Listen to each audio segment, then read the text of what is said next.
Jom sama-sama kami. Caranya mudah. Hanya klik join button. Terima kasih. Kalaulah dunia yang kita tengok di keliling kita yang terdiri daripada kereta mewah, sebahagian perniagaan yang mengut keuntungan sehari RM1,000-2,000, dunia yang terdiri daripada rumah-rumah mewah, gedung-gedung kelang yang besar, dunia yang terdiri daripada anak-anak dan isteri, dunia yang terdiri daripada pangkat-pangkat yang tinggi, dunia yang terdiri daripada jawatan-jawatan ketua-ketua negara. Seandainya, kata Nabi, dunia ini ada nilai di sisi Allah,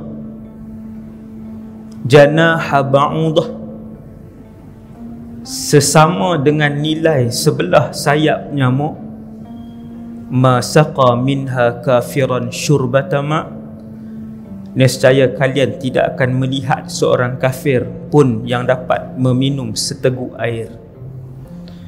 Disebabkan dunia ini tidak ada harga di sisi Allah, disebabkan dunia ini tidak pernah dipandang oleh Allah, maka dengan sebab itulah orang yang mensyirikkan Allah setiap hari mereka juga dapat rezeki yang disebarkan oleh Allah Subhanahu wa ta'ala di atas muka bumi ni. Nabi nak bagi tahu haqaratud dunya, betapa dunia ni tak bernilai, tempat singgah saja. Yang bernilai ialah apabila seseorang itu mendapat redha Allah, masuk dalam syurga Allah. Di sana bermulanya kehidupan seorang manusia bernilai di sisi Allah Subhanahu wa ta'ala. Syurga ada harga, redha Allah ada harga. Dapat hidup dengan Nabi SAW dan para rasul yang lain dalam syurga ada nilai di sisi Allah. Dapat melihat wajah Allah dalam syurga, itu juga ada nilai di sisi Allah. Dunia, seperti yang disebutkan dalam puluhan hadis oleh Rasulullah, ialah tempat untuk kalian diuji dan juga kita mengumpulkan sebanyak mungkin pahala untuk dibawa di hadapan Allah Subhanahu wa ta'ala, dan akhirnya Allah redha dengan kita, kita redha dengan Allah. Maka hiduplah selama-lamanya, tidak pernah lagi susah, tak ada lagi miskin, tak ada lagi sakit, dan tidak ada lagi resah. Iaitulah kehidupan dalam syurga. Tak ada yang lebih kenal dengan dunia ni daripada penciptanya sendiri, iaitulah Allah. Tuan-tuan, lihat saya duk sebut dunia-dunia ni, kena sebut ke anak-anak ni hari ni,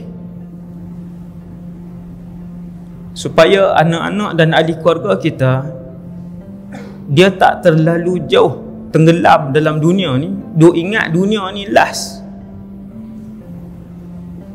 Berapa orang ayah kita ni, ayah-ayah, ibu-ibu ni yang panggil anak bagi tahu dunia ni tempat singgah. Kita ada destinasi terakhir, iaitulah akhirat.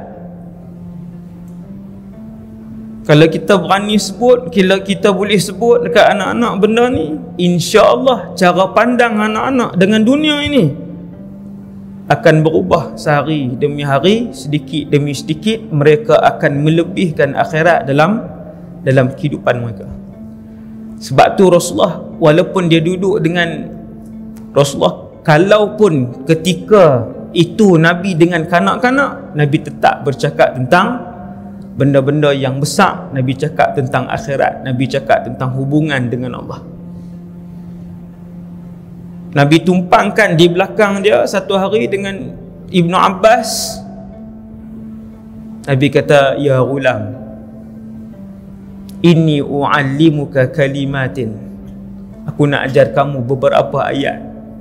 Ihfazillah yahfazka, jagalah Allah, nescaya Allah akan memelihara dan menjaga kamu, melindungi kamu. Tinggi ayat tu, tinggi, tapi budak tu baru sekolah rendah.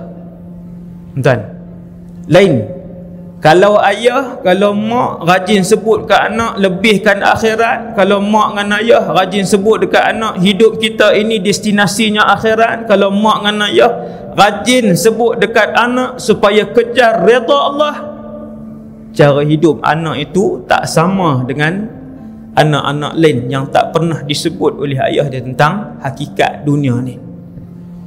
Kita tak nak sebut. Bincang pasal handphone pernah, bincang pasal pelajaran pernah, bincang pasal nak pergi berjalan kat mana pernah, bincang pasal berniaga pernah, tapi bincang pasal akhirat tak pernah. Tak pernah. Lepas tu kita heran, kita main semayang, anak kita tak semayang. Kita heran, kita main kuliah, anak kita main game. Kita heran, kita main masjid, anak kita duduk atas jalan.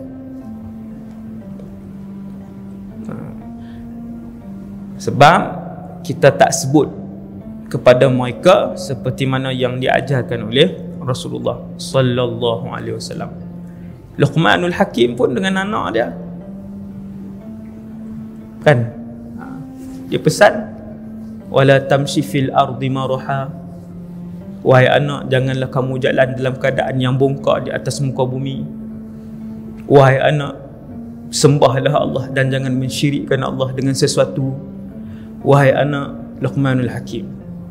Sebut. Di situ ada kesannya, tuan. Kita duk belajar sebut, pandang muka anak, tengok mata anak, sebut. Ayah nak kamu 8A kali ni SPM. Hak tu keram. Kan? Padahal ketika kita tanam cinta akhirat dalam diri anak, ketika kita tanam cinta Allah dan cinta Rasul dalam sanubari anak, kecintaan itu akan membuatkan mereka berjaya dengan cemerlang di dunia dan akhirat.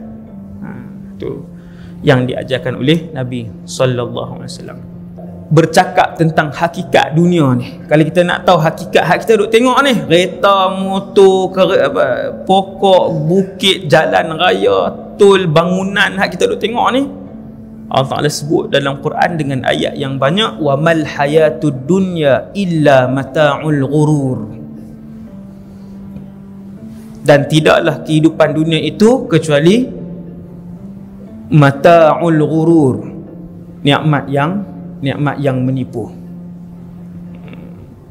Tuhan beritahu, Allah Ta'ala beritahu hakikat dunia kepada kita dalam ayat lain yang begitu banyak. I'lamu annamal hayatud dunya la'ibun wa lahun wa zinah. I'lamu, ketahuilah. Lain baca Quran dengan tak reti dan baca Quran dengan tadabbur dan faham, lain, berbeza. Sebab tu seorang yang reti, ada ilmu, yang alim, lebih ditakuti oleh syaitan daripada 1000 orang ahli ibadah tapi tak ada ilmu. Bila satu orang yang mengaji, dia baca Quran, dia tengok tafsir, dia baca Quran, belajar tafsir dengan orang, dengan guru yang lain, dia baca Quran dengan tadabbur, baca Quran, tengok makna, huraian. I'lamu annamal hayatud dunya la'ibun wa lahun. Allah Ta'ala kata, ketahuilah. Tuhan panggil kita, i'lamu, hei sekalian manusia, ketahuilah, sesungguhnya kehidupan dunia ini la'ibun, hanya permainan semata-mata, walahun, dan kesemuanya sia-sia sahaja. Satu hari tak ada, tuan-tuan. Satu hari masjid ni tak ada, USJ ni tak ada, Semenanjung ni tak ada. Bumi ini akan tiada suatu hari nanti keseluruhannya, dan sampai bila-bila, selama-lamanya, selepas akhirat, tidak lagi kita pandang dan tidak akan lagi kita berjumpa dengan bumi ini. Yang akan kita tengok setiap hari adalah rumah-rumah, banglo-banglo dalam syurga selama-lamanya. Yang akan kita tengok setiap hari adalah suasana dan pemandangan dalam syurga selama-lamanya. Yang akan kita tengok tiap-tiap hari adalah sungai-sungai dan lautan dalam syurga selama-lamanya. Sebab tu Allah Ta'ala isytihar, yang ni fatamurgana saja. Bangunan ni akan runtuh, pohon itu akan hilang, lautan itu akan tiada, bumi, bukit, bukau, gunung, ganang, matahari dan bulan, kesemuanya akan lenyap. Ada satu alam lain lagi, satu alam lain lagi yang kita akan berkenalan, yang akan kita teroka, yang akan kita tengok, iaitulah sama ada satu alam yang dinamakan syurga ataupun alam tu namanya neraka. Wal a'yadzu billah.